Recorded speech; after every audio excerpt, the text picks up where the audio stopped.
So hello friends, welcome back to my YouTube channel. इस video में हम देखने वाले हैं थर्मल इंजीनियरिंग फर्स्ट का। तो यहाँ पे थर्मल इंजीनियरिंग फर्स्ट का आज का एग्जाम हुआ है, diploma third semester mechanical engineering. तो यहाँ पे थर्मल इंजीनियरिंग फर्स्ट का एग्जाम हुआ है, तो उसमें देखेंगे हमें किस टाइप के क्वेश्चन आए थे, किस टाइप के ऑब्जेक्टिव क्वेश्चन थे और किस टाइप के सब्जेक्टिव क्वेश्चन थे। सबका आंसर यहाँ पे क्लियरली देखने वाले हैं। तो फर्स्ट क्वेश्चन है solar energy dash dash source of energy. तो सोलर एनर्जी जो होता है वो non conventional type of energy होता है। सेकेंड क्वेश्चन है an ideal source of energy should have.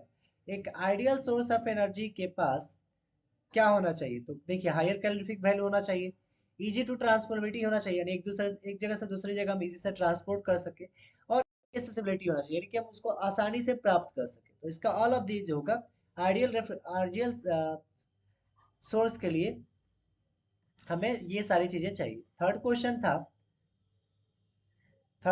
था wind is cause due to. तो वाइंड किसके कारण होता है? On even heating of earth surface. तो अर्थ सरफेस का अगर असमान ताप होगा तो ये मेरा उसके कारण होगा। अगला है fourth number question, the use of reflector in solar cooker is. तो सोलर कुकर में किस तरह का रिफ्लेक्टर यूज किया जाता है?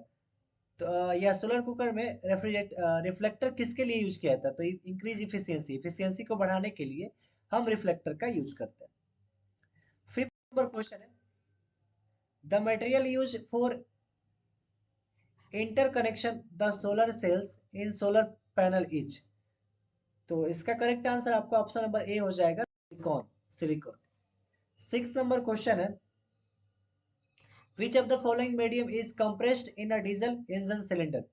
तो डीजल इंजन सिलेंडर में किसको हम कंप्रेस करते हैं? तो डीजल इंजन में हम लोग कंप्रेस करते हैं एयर, केवल एयर को। और अगर पेट्रोल इंजन रहेगा तो उसमें एयर और फ्यूल दोनों को हम लोग कंप्रेस करते हैं। सात नंबर क्वेश्चन है number of working stroke per minute four stroke cycle engine are dash dash the speed of engine in RPM. तो इसका करेक्ट आंसर आपका सेवन का ऑप्शन नंबर बी हो जाएगा, वन हाफ होता है, वन हाफ, यानी 1/2 ऑफ दिस। अगला है मेरा question number 8, which of the following does not relate to spark ignition engine. तो इसमें से कौन जो है वो स्पार्क इग्निशन इंजन से रिलेटेड नहीं है? तो फ्यूल इंजेक्टर जो है वो स्पार्क इग्निशन से रिलेटेड नहीं है, क्योंकि इग्निशन कोयल भी लगता है स्पार्क के लिए, स्पार्क प्लग लगता है, कार्बोरेटर भी स्पार्क में यूज होता है। तो यहाँ पे फ्यूल इंजेक्टर इसका करेक्ट यूज होगा। अगला है 9 number question, the using the timing of injection has to be advances at the speed up. तो इंक्रीज करने के लिए हम क्या करते हैं, उसके इंजेक्शन के टाइम को बढ़ा देते हैं। अगला है मेरा 10 number question, which the aid of hand priming device fuel can be pumped to be. तो 10 नंबर क्वेश्चन का करेक्ट आंसर आपको ऑप्शन नंबर सी हो जाएगा, फ्यूल इंजेक्शन पंप। अगला 11 number question, MPFI stand for. तो एमपीएफआई का मतलब होता है multi point fuel injection system. तो ऑप्शन नंबर सी इसमें करेक्ट होगा। 12 नंबर क्वेश्चन था the drive for the diesel in fuel feed pump is taken from the dash dash. तो हमारा 12 का करेक्ट आंसर आपका ऑप्शन नंबर ये हो जाएगा, फ्यूल इंजेक्शन कैंपशाफ्ट। 13 नंबर क्वेश्चन है air cooling is mostly prefer for. तो एयर कूलिंग का मोस्टली किस में यूज किया जाता है? तो हम एयर कूलिंग का सबसे ज्यादा यूज करते हैं मोटरसाइकिल में, जहाँ पे लो लोड की जरूरत पड़ता है। अगला है 14 number question, water circulation in radiator take place from. तो वाटर सर्कुलेशन कहाँ पे टेक प्लेस करता है? तो 14 का करेक्ट आंसर आपका ऑप्शन नंबर बी हो जाएगा, upper to lower tank. Upper और लोअर टैंक में वाटर जो हमारा होता है वो टेक प्लेस करता है। 15 नंबर क्वेश्चन है if the air fuel mixture ignite before the spark taken place at the plug the condition is called. उस कंडीशन को हम क्या बोलते हैं? तो उस कंडीशन को हम लोग बोलते हैं प्री इग्निशन। क्या बोलते हैं? Pre ignition. अगला है 16 number question, an engine indicator is use to determine the following. Engine indicator का यूज हम लोग किसको डिटरमाइन करने के लिए करते हैं? तो हम लोग एमईपी और आईएचपी के डाटा डिटरमाइन करने के लिए हम इंजन इंडिकेटर का यूज करते हैं। अगला क्वेश्चन है 17 नंबर, the basic measurement and testing parameter is are.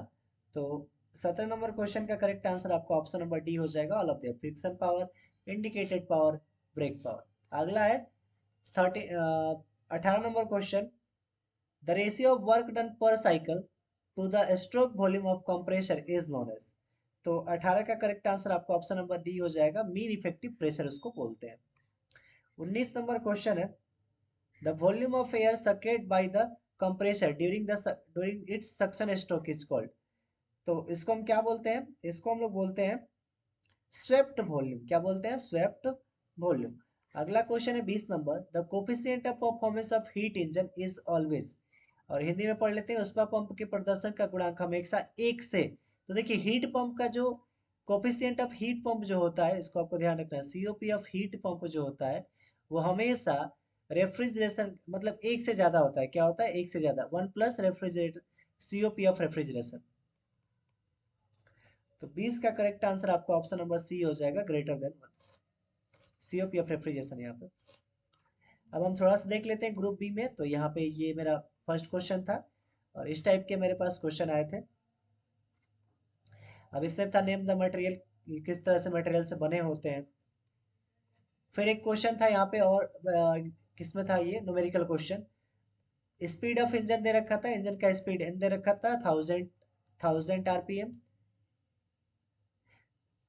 Load on brake, brake पे जो लोड था वो आपका 1200 न्यूटन था। लेंथ ऑफ ब्रेक आपका जो था 715 था। डिटरमाइन ब्रेक टॉर्क और brake power in the engine. तो इसका वीडियो भी हमने बनाया हुआ है अपने चैनल पे, आप वहां से जाके इसका आंसर भी देख सकते हैं। और बढ़ते हैं नीचे। तो पहले ये क्वेश्चन था और उसके बाद ये ग्रुप सी में क्वेश्चन है ये सारे।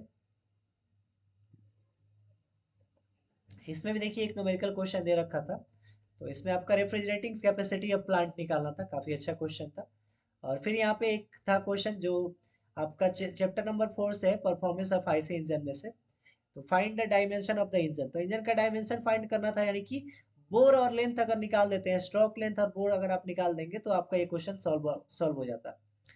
तो इस तरह से आपके ये थर्मल इंजीनियरिंग फर्स्ट का क्वेश्चन पेपर पूछा गया था। सो आई होप आपको ये वीडियो पसंद आया होगा।